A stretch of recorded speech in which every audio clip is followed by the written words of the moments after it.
Well, hello there. How are you? I hope you're good. Today I have an unhaul. Yes, Erica is getting rid of a lot of books. What? Why, Erica? Why are you getting rid of books? Because I don't want them, that's why. And if you want to stick around and see the books that I don't want anymore, then stay watching. The Kite Runner by Khaled Hosseini? Sorry. I read this years and years ago and I enjoyed it, but I don't want to reread it, and it didn't move me as much as I thought it originally would when I first read it. And I read it, when did I read this? I remember reading this walking through a farmer's market, and I was buying vegetables, but I kind of got distracted and read this instead when I was supposed to be buying vegetables. And you don't care. I don't want it anymore. The Graveyard Book by Neil Gaiman. This book was sad and kind of depressing and slow. Very, very slow. And normally I don't mind that, but this just wasn't, I don't know. It's Neil Gaiman and everyone loves Neil Gaiman, but I don't. I don't hate Neil Gaiman, he's just okay, and I don't get why so many people love him. Life of Pi by Jan Martel. I remember reading this thinking, okay, you're either going to love it or you're going to hate it, because that's how I felt most people felt about this book, and I felt very in the middle. I didn't love it, but I didn't hate it either, and I thought it was average, a little pretentious, but average. And I don't know, I still haven't seen the movie, which is bad. I should watch the movie. The Mechanical by Ian Tregillis. This is the first book in something, the Alchemy Wars? The first book in the Alchemy Wars. It was alright. It wasn't bad. I actually enjoyed this one a lot, but I don't think I'm going to continue on with the series. I do this a lot. I buy the first book in a series and then I forget things, so if I wanted to continue with the series, I would have to reread the first book and then continue on from there, but I don't really want to do that, and this wasn't that amazing for me to want to reread this book and then continue on with the series. You see what I'm saying? I'm just mumbling blah blah blah. You get the point. Percy Jackson. Don't get mad. I did enjoy Percy Jackson. I read the entire first series of Percy Jackson, I guess you would call it. I didn't read the Trials of what are they called? The Apollo and something else. Whatever Rick Riordan also wrote, I didn't read those side Percy Jackson series. I don't know where my other books are, but I found these 3 on my shelves and I'm getting rid of them because I will never reread them. I might give them to my nephew, but I don't even think he will want to read these. He's not really into this. I couldn't even get him to read Harry Potter, so whatever. Eating Animals by Jonathan Safran Foer. This is a book, a non-fiction book about eating animals. And yeah, I was really looking forward to this book because I had heard such great things. And I read this during my transition-ish period from when I was going from vegetarian to then taking out all the dairy and the eggs and stuff. And I read this in between that and I was so disappointed. I did not like this book at all. It's bad. The Storied Life of A.J. Fikry by Gabrielle Zevin. This book was entertaining and heartwarming, but then it got really sad. It got really, really sad, and it pulled a Nicholas Sparks twist that I didn't like. What Lurks Beneath by Ryan Lockwood. This is a sea monster book, and it's bad. It's really bad. The only reason why I still have it is because I really like this cover. I just really like it, but it's not a good book, so I need to say goodbye. Come August, Come Freedom, The Bellows, The Gallows, and the Black General Gabriel by, oh gosh, who's this by? I read this book years and years ago, and I remember I purchased it at Powell's in Oregon when I was visiting my father. And it's funny because I remember all of that, but I don't remember what this book was about. I know I read it, I remember reading it, but I don't remember this book. And if it's not very memorable, I really shouldn't keep it. It has a gorgeous cover, but I don't know if I liked it. Also by the same author as The Kite Runner, I have 1,000 Splendid Suns. And I remember enjoying this one slightly more than The Kite Runner, if I remember correctly, though I could be wrong. But I don't remember loving it, so I'm just gonna you know, goodbye. Lost Voices by Sarah Porter. This is a young adult book about mermaids, and this is book 1 of the Lost Voices trilogy. I think I read the first 2 books and I never read the 3rd one, and I don't know where I put the 2nd book, so I probably got rid of it. Why do I still have the 1st one? I don't know. But I really had a thing for mermaid books as a kid and as a young adult, and even now I still like mermaids. Full Tilt by Neil Shusterman. This is a horror story that's set at a carnival, and I remember enjoying it.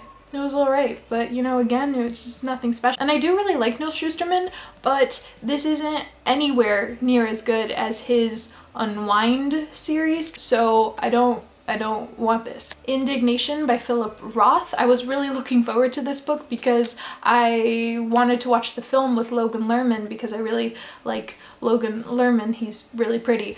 But this book was not good. It wasn't good, and I don't like it. I don't like it at all. So goodbye. The Hollow by Jessica Verde. I have had this book since I think the beginning of high school or the end of middle school. This book isn't good, but the reason why I've kept it is because when I first read it, I enjoyed it, and it's a Sleepy Hollow retelling. So fun fact, fun, embarrassing fact, my freshman year of high school, I attempted at writing my own retelling of Sleepy Hollow, and I finished it, and it's complete, and I actually have it. It's in an old notebook. Half of it's in a notebook and half of it is in another notebook. I wrote it in 2 complete notebooks. The point is, I kept this around because this was inspiration and it kind of reminded me of that as a good memory, but this book is pretty bad and I don't know why I still have it, so I'm getting rid of it. I really don't want to get rid of this next book, but I know I should because I didn't really like the book at all, but thinking about throwing it away or giving it away hurts my heart just a bit. And The Rum Diary by Hunter S. Thompson. It has Johnny Depp's pretty face on the cover and I don't want to get rid of it because of that. I might keep it, but I know I need to get rid of it because I didn't like The Rum Diary. This book was really just, it wasn't enjoyable, and I thought it was just all over the place and it was a mess. Forrest Gump by Winston Groom. This is Forrest Gump. We all know what Forrest Gump is, right? You've seen the movie Life is Like a Box of Chocolate. Is that the quote? Or is it Life is a Box of Chocolate? Or Life is... I don't remember. The book isn't bad. I enjoyed it, but the movie's better, and that's about it. Hotel Megalodon by Rick Chesler. A deep sea thriller. It was awful. It's horrible. I would never recommend it to anyone.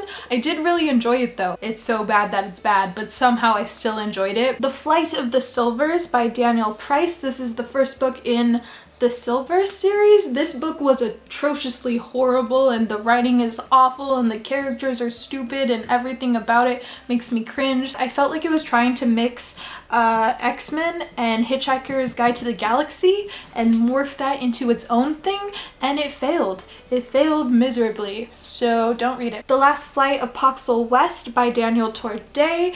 This book was just very meh. It was very meh. Neon Fever Dream by Elliot Pepper. This book was actually sent to me, I think by the author or the author's friend to talk about and review on my channel, which I did.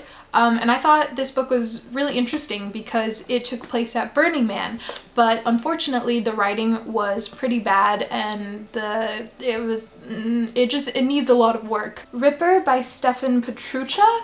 There we go. This is a retelling kinda on Jack the Ripper, and I really enjoyed this one. I enjoyed this one a lot, but I don't think I'm ever going to reread it, so unfortunately I think I should let it go, but I really enjoyed this, and for years and years, even now, I loved reading books about Jack the Ripper, retellings, nonfiction, all of that, so hey, if you have any Jack the Ripper book recommendations, you can leave those in the comments below. Much appreciated. The Killing Sea by Richard Lewis. This is a young adult survival story that is about the 2004 tsunami, and it was just okay. I mean, it was interesting, but it was more so focused on these kids kind of just trying to find their families, and I don't remember really enjoying this one that much, so I'm just gonna get rid of it. I really like the cover, which is why I kept it for so long. And we've reached another Neil Gaiman, that is Stardust. I'm getting rid of Stardust.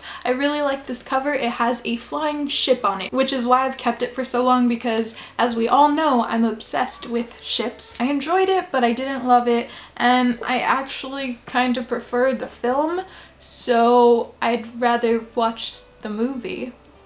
Mr. Penumbra's 24-Hour Bookstore by Robin Sloan. You can't really see the cover, can you? There you go. I read this book when I first started BookTube. I believe everyone was talking about it, so I seeked it out and I bought it and I read it and I enjoyed it, if I remember correctly, but I'm not gonna read it again, so goodbye. Amid Stars and Darkness by Cheney Lynn Feener. I've talked about this book quite a lot recently on my channel, I think, or at least last year, and I didn't really enjoy this one. It's young adult, very cheesy, it's very cringy, and I am just gonna get rid of it. Starship Troopers by Robert A. Heinlein. I'm kind of sad to get rid of this one, actually. I was really hoping to enjoy this one. I talked about this book not too long ago in a recent reads, and unfortunately it just wasn't for me, but it's fine. I'll just watch the movie and space bugs. Another book that I talked about in a recent reads recently, and that is The Wave by Susan Casey, a nonfiction book about waves, but really a nonfiction book about surfers. Yeah, it's okay. It's alright. It's nothing special. Windblown by Stephen Messer. This is a middle grade book that I read maybe 2 years ago, possibly, something like that. It was cute and short and sweet. Choke by Chuck Palahniuk. This book really disappointed me. I was hoping for better things from Palahniuk and I didn't like it, and I don't want it on my bookshelf anymore, so goodbye. Alias Hook by Lisa Jensen. This book I read forever ago and I kept it only because this cover is gorgeous. It is so pretty, and the back of it is pretty too. There's a ship right there, it's gorgeous and so pretty, but the book is pretty bad. It's a retelling on Hook from Peter Pan, but it's just poorly written and it's not good, and goodbye. I feel pretty bad about this next one, and that's If I Stay by Gil Forman. This is the movie cover edition. I remember reading this book when it first came out, if I remember correctly, and I enjoyed it. And I had my own copy, but I got rid of it because I didn't want it anymore. But my coworker a couple years ago, when I used to work at Starbucks, she got me this book as a birthday gift, and it was so sweet of her and so kind. But unfortunately, I had already read it, and I kept the book because I figured, well, you might want to reread it someday, you know, maybe, possibly, but I don't think so. I don't think so. So I'm just gonna say goodbye. To Catch a Vampire by Jennifer Harlow. This book is bad. It's bad. Holy Cow by David Duchovny. This book I was really hoping I was going to love, but unfortunately Duchovny, Fox Mulder, my love of Fox Mulder and X-Files, David Duchovny, you let me down. You really let me down. So I'm just gonna get rid of Holy Cow because it's not a good book. It's pretty bad. Daughter of the Pirate King by Tricia Levenseller. I've talked about how I don't like this book a lot on my channel already, and I'm just going to get rid of this book, though I might keep it until I actually talk about this book in depth in my recent reads. But once I talk about it in that recent reads, this book is going away. It's going bye-bye. And the last book, we've reached the last book, is The Long Hard Road Out of Hell by Marilyn Manson and Neil Strauss. I believe this is his autobiography. Yeah, because he wrote it, right? Yeah, if I remember correctly. I don't know, it's been a while since I read this. I read this because I wanted to know more about Marilyn Manson, because forever ago, up till reading this book, I had a genuine fear of Marilyn Manson. Okay, maybe not a fear, but he creeped me out, okay? Marilyn Manson creeped me out, and I wanted to know more about the person behind the music. He's a really interesting person, and I'm really glad I read this because my sort of fear of Marilyn Manson is now gone. I'm no longer creeped out by Marilyn Manson. That was the goal and it's achieved. But I don't think I'm ever going to reread this, so I'm just gonna get rid of it, unfortunately. Goodbye, Marilyn Manson. And that's it. That's it. We're done. Those are all the books. Finally, that took a lot longer than I thought it was going to. I apologize. Yeah, that's all I really have to say for today, I think. If you have any thoughts or opinions on any of the books that I got rid of, I would love to talk with you in the comments below. Blah, blah, blah. I hope you guys have a great day or night wherever you are. And yeah, I will see you in another video soon. Bye.